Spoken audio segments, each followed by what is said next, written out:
Ang maganda, makinig ka ng makinig. Makakapagpabago sa'yo, pati sa asawa mo, sa kaibigan mo, sa anak mo, sa magulang mo. Just share to them the Word of God. Nakakapagpabago yan. Meron kasing power yung Word of God eh. Kaya lang, ang isang sikreto, kapatid, ganito. Yung Word of God, parang isang frequency yan. Pagka magka-frequency kayo, tatalab yan sa'yo.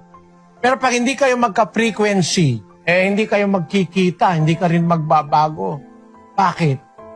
Kasi VHF ka, UHF yung isa. Dapat magkaroon kayo ng frequency ng salita ng Diyos. Para magkaroon kayo ng frequency, dapat susunod ka sa Kanya.